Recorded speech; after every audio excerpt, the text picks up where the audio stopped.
یہ بات یاد رکھیں، قرآن حکیم اپنے عقائد اور نظریات میں کسی شان نزول کا، کسی حدیث کا بھی محتاج نہیں ہے۔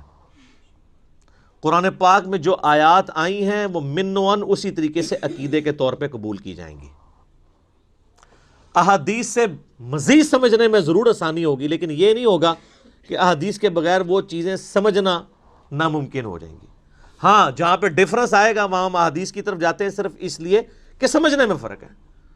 جیسا کہ سورہ بقرہ میں جب تک کالا اور سفید ڈورا الگ نہ ہو جائے، فجر کے وقت کے پوائنٹ آف ویو سے فجر کے لفظ موجود ہیں، تم نے سحری بند نہیں کرنی۔ بخاری میں آتا ہے عدی ابن حاتم نے وہ سفید اور کالا دھاگا رکھ لیا ہوا تھا اور وہ دیکھتے رہتے تھے جب تک ان دونوں کے کلر لادا نہیں ہوتے سحری کرتے تھے۔ حالانکہ من الفجر موجود تھا، فجر کے ساتھ آسمان کے ڈوروں کا ذکر ہے، لیکن حدیث نے بریف کر دیا وہ نہ بھی ہو حدیث تب بھی ہم فجر سے آسمان کا ڈورا ہی مراد لیں گے۔ جب کوئی فرق لگ جائے وہ علیحدہ بات ہے۔ شان نزول کا محتاج نہیں ہے قرآن۔ قرآن کی آیات آفاقی ہیں، جسے فٹ اسے گفٹ۔ اس پہ میں نے مسئلہ 154 ڈیٹیلڈ ریکارڈ کروا دیا ہے جو دھوکہ دیتے ہیں۔ شان نزول، شان نزول۔ تیمم کی آیات نازل ہوئی، صحیح بخاری میں آتا ہے ایک سفر کے دوران سیدہ عائشہ کا ہار گھوم گیا تھا تو اس میں ڈیلے ہو گیا تو پانی وہاں اویلیبل نہیں تھا تو تیمم کی آیات نازل ہوئی۔ اس واقعے سے تیمم کا طریقہ نہیں بدلتا۔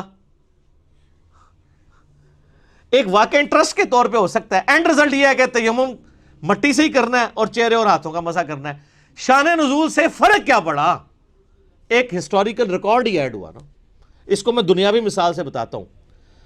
کیا آپ کے لیے اس کا شان نزول جاننا ضروری ہے کہ ٹریفک سگنل جب ریڈ ہوتا ہے اس پہ ہم کیوں کھڑے ہوتے ہیں اور گرین پہ کیوں چلتے ہیں؟ اور اس کا شان نزول جاننے سے کیا ریڈ اور گرین اپوزٹ ہو جائیں گے؟ کسی کے دماغ میں اس وقت یہ بات آئی ہوگی کہ ریڈ کلر خون کا ہے، خون خطرے کی علامت ہے، تو ہم ریڈ کلر سے مراد یہ لیتے ہیں کہ آپ نے کھڑے ہو جانا ہے۔ اور گرینری آنکھوں کو بھاتی ہے، نیچر میں بھی اللہ تعالیٰ نے گرینری رکھی ہے، تو گرین کے اوپر ہم چلیں گے۔ آپ اس کی جتنی مرضی توجیحات بیان کریں، اینڈ رزلٹ یہ ہے کہ ریڈ پہ کھڑے ہونا ہے اور گرین پہ چلنا ہے۔ اینڈ رزلٹ میں کوئی فرق پڑا ہے؟ تو اس کی ہسٹری جاننے سے آپ کے انٹرسٹ میں اضافہ ضرور ہوگا، فرق نہیں پڑے گا آپ کو ہسٹری پتا ہو یا نہ ہو، فالو آپ نے گرین اور ریڈ کو کرنا ہے۔ اس طرح قرآن پاک کی آیات کا شان نزول پتا ہو یا نہ ہو، فالو آپ نے آیات کو ہی کرنا ہے۔ لیکن ایک اور چیز ہے، وہ ہے کانٹیکسٹ، سیاق و سباق، وہ ضروری ہے اور وہ قرآن میں ہی موجود ہوتا ہے، اس کے لیے حدیث کی ضرورت نہیں ہوتی۔ Point to be noted. اگر قرآن کو آپ حدیث کا محتاج کر دیں گے تو پھر قرآن تو ناقص کتاب ہو جائے گی نا۔ اگر آپ کہیں گے نماز کا طریقہ نہیں ہے قرآن میں، تو قرآن نے کب دعویٰ کیا کہ نماز کے طریقے کے لیے یہ کتاب نازل ہوئی ہے؟ یہ تو احکامات ہیں، اس کا ٹاپک ہی نہیں ہے قرآن میں نماز کا طریقہ۔ نماز کی فرضیت کا ذکر ہے اور اس کے لیے سنت کی طرف دھکیل دیا گیا۔ من یطع الرسول فقد اطاع اللہ، قل ان کنتم تحبون اللہ فاتبعونی یحببکم اللہ۔ عقیدے کے اعتبار سے قرآن پاک ایک پرفیکٹ کتاب ہے۔ اعمال اس کا ٹاپک ہی نہیں ہے، اعمال کی ترغیب صرف ٹاپک ہے۔ کانٹیکسٹ جو ہوتا ہے نا، وہ قرآن کے اندر سیاق و سباق موجود ہوتا ہے، اس کے بغیر اگر آپ قرآن کو سمجھیں گے تو پھر وہی کام کریں گے جو اس وقت جاہل علماء کر رہے ہیں کہ آیات کو بیچ میں سے نکال کے اپنا لقمہ اس کے منہ کے اندر ڈال دیتے ہیں۔ مثال کے طور پہ سورہ نساء کی آیت نمبر 64 ہے، جب اپنی جانوں پر ظلم کر لو تو نبی علیہ السلام کے پاس حاضر ہو جاؤ اور پھر نبی علیہ السلام بھی اللہ کے حضور تمہاری سفارش کرے تو اللہ تعالیٰ معاف کر دے گا۔ وہ کہتے ہیں دیکھیں جی ہمیں تو بتا دیا گیا کہ آپ نے گناہوں کی معافی کے لیے نبی علیہ السلام کے پاس جانا ہے، قبر رسول پہ جا کے عرض کرنی ہے اور پھر وہ اللہ کے حضور کریں گے تو آپ کی۔ اچھا، اب یہ اس جملے کے اعتبار وہ کہتے ہیں جی قرآن کی، آپ تو خود کہہ رہے ہیں کہ قرآن کی آیات آفاقی ہیں اور یہ شان نزول کی محتاج نہیں، ہمیں آپ نے شان نزول نہیں آپ بتانا۔ ہم کہتے ہیں ہم نہیں بتائیں گے، لیکن کانٹیکسٹ تو بتائیں گے نا، جو قرآن میں ہی موجود ہے کہ یہ کس موقع کی بات ہو رہی ہے اور یہ بات کب تک کے لیے ویلڈ ہے۔ وہ شان نزول نہیں ہے، وہ سیاق و سباق ہے، اس کو کہا جاتا ہے کانٹیکسٹ۔ اور وہ قرآن میں ہی موجود ہے کہ یہودی جو اوپر سے مسلمان ہو گئے تھے، منافقین تھے، جب اپنی مرضی ہوتی تھی تو نبی علیہ السلام سے فیصلہ کرواتے تھے، جب مرضی نہیں ہوتی تھی تو فیصلہ لے کے یہودیوں کے پاس چلے جاتے تھے۔ تو پھر نبی علیہ السلام کو اللہ تعالیٰ نے قرآن میں فرمایا کہ کہ انہوں نے جو ظلم کیا نا کہ اپنا فیصلہ آپ سے نہیں کروایا، کلمہ گو ہوتے ہوئے جو اندر سے منافق تھے، قانونی طور پہ تو مسلمان تھے، صحابی بھی تھے قانوناً، اندر سے منافق تھے، اور یہ جا کے طاغوت سے فیصلے کرواتے ہیں نا، ان کو چاہیے کہ یہ اب آپ کے پاس آئیں، آپ سے معافی مانگیں، اللہ سے معافی مانگیں، آپ ان کے لیے سفارش کریں، پھر اللہ ان کو معاف کرے گا جو انہوں نے عہد شکنی کی ہے۔ اس کا قبر رسول پہ جا کے مانگنے سے کوئی تعلق ہی نہیں تھا، اس کا کانٹیکسٹ قرآن کے اندر ہی موجود ہے۔ آپ پچھلی آیات پڑھنی شروع کریں، پھر اس سے اگلی آیت بڑی سخت آئی، اے نبی مجھے تیرے رب ہونے کی قسم، اگر تو کسی معاملے میں فیصلہ فرما دے اور یہ اپنے دل میں اس کے بارے میں بھی کوئی حرج پائیں گے نا، ایمان والے نہیں ہو سکتے جب تک سر تسلیم خم نہ کر دیں۔ وہ کہتے ہیں نہیں وہ افاقی ہیں، ہم کہتے ہیں چلے for the sake of argument agreed. تو اس میں تو ہے کہ اپنے فیصلے نبی علیہ السلام سے کروانے چاہیے، تو ٹھیک ہے، پھر آپ عدالتیں بند کر دیں، جب کبھی جھگڑا ہو قبر رسول پہ حاضر ہو، اندر سے آواز آ جائے گی۔ کہتے ہیں نہیں یہ اس طرح تو نہیں ہوگا، تو جو آپ پھر بنائے ہوئے کی تھا وہ بھی نہیں ہوگا۔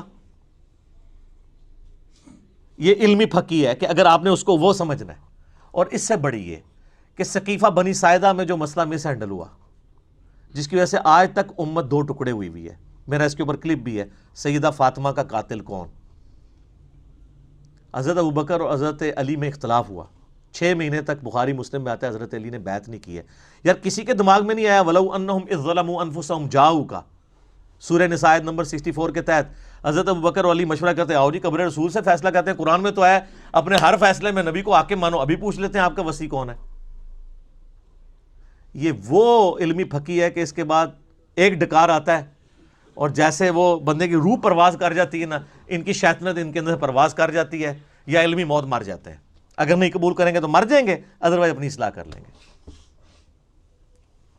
نبی علیہ السلام کے دفنانے کے اوپر اختلاف ہو گیا، کچھ صحابہ نے کہا بیت المقدس لے جاتے ہیں، کچھ نے کہا بقیع غرقد، ترمذی میں آتا ہے سیدنا ابوبکر نے کہا کہ میں نے نبی علیہ السلام سے یہ بات سنی تھی کہ اللہ تعالیٰ نبی کو اس وقت موت دیتا ہے، اس جگہ پہ موت دیتا ہے جو اس کے لیے پسند فرماتا ہے، تو میرا خیال ہے کہ اللہ تعالیٰ نے سب سے بہترین جگہ جو نبی کی موت کے لیے پسند کی ہے نا، وہی سب سے بہتر جگہ ہے کہ وہاں قبر کھودی جائے۔ تو جس چرپائی پہ آپ فوت ہوئے نا، اس چرپائی کے ایگزیکٹ نیچے قبر کھودی جائے۔ وفات النبی پہ میں نے 2 گھنٹے کا لیکچر دیا، مسئلہ 163۔ تو کسی نے نہیں کہا کہ رسول اللہ صلی اللہ علیہ وسلم نے پوچھ لیتے ہیں آپ کو کہاں دفنا ہے۔ تو کانٹیکسٹ کیا ہوتا ہے، کیا سے کیا بنا دیتے ہیں، اور یہ 2 نمبری سارے کر رہے ہیں۔ آپ اہل حدیث کی طرف آ جائیں، جو میں نے جس تفسیر کی تعریف کی ہے سن بیان کی، لیکن میں نے بتایا کہ وہ خاص مینٹلٹی سے لکھتے ہیں۔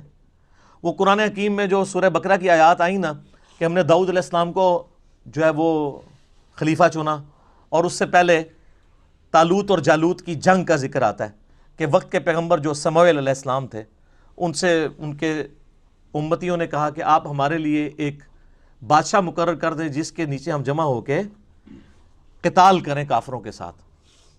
تو اس میں آتا ہے کہ وہ بادشاہ مقرر کیا اللہ تعالیٰ نے وحی کے ذریعے طالوت کو، اس میں ملک کے الفاظ ہیں۔ صلاح الدین یوسف صاحب چونکہ آپ پتہ ہے سعودیہ کے ساتھ تعلق تھا، انہوں نے اس میں سے ملوکیت ثابت کر دی، اور انہوں نے کہا لوگ ملوکیت کو بڑا برا کہتے ہیں، دیکھیں اللہ تعالیٰ نے بھی ملک بنایا ہے، اور سر اللہ تعالیٰ نے ملک بنایا تھا طالوت کو، شاہ فہد کو اللہ تعالیٰ نے ملک نہیں بنایا، اور نہ یزید کو اللہ تعالیٰ نے ملک بنایا ہے۔ وہ ان کی ملوکیت کو ثابت کرنے کے لیے کہنا شروع کر دیے کہ وہ دیکھیں ملک کا لفظ موجود ہے، لہذا بادشاہت بھی بڑی اچھی چیز ہوتی ہے۔ تو پھر میں نے اس کے اوپر رد کیا تھا۔ 6830 نمبر حدیث ہے سیدنا عمر کی صحیح بخاری میں کہ جو تلوار کے زور کے اوپر خلیفہ چنا جائے اس کی خلافت اسٹیبلش ہی نہیں ہوگی۔ کس طریقے سے دھونس اور زبردستی کے ساتھ یزید اس امت پہ مسلط ہوا، اس کی خلافت تو اسٹیبلش ہی نہیں ہوئی، وہ خلافت تو ہے ہی نہیں، ملوکیت ہے۔ تو صلاح الدین یوسف صاحب نے ملوکیت کا ثبوت قرآن سے دے دیا، جس طریقے سے صوفیاء نے غیر اللہ سے استمداد کا ثبوت سورہ نساء سے دے دیا۔ لیکن ہم یہ 2 نمبری نہیں کرتے، کیوں؟ کیونکہ نہ میں وابی نہ میں بابی، میں ہوں مسلم علمی کتابی، بات علمی کتابی ہوگی۔ او جی تراویاں کنیاں ہوندیاں نے، وی تراوی، وی آ گیا تو تراوی وی ہوگی، تراوی دیکھو نا جی، تراوی علم کی دنیا میرے بھائی، علم کی دنیا میں جذبات کی کوئی حیثیت نہیں ہوتی. جو جدھر ڈنڈی مارے گا نا وہ پکڑا جائے گا اس نے کہاں ڈنڈی ماری ہے. عجیب و غریب قسم کے رزلٹ نکالنے شروع کر دیتے ہیں. جو میں نے بتایا وَاسْتَعِينُوا بِالصَّبْرِ وَالصَّلَاةِ سے المدد یا نماز نکال لیا.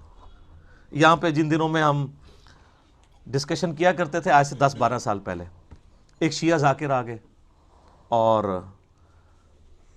استمداد پہ بات شروع ہوئی.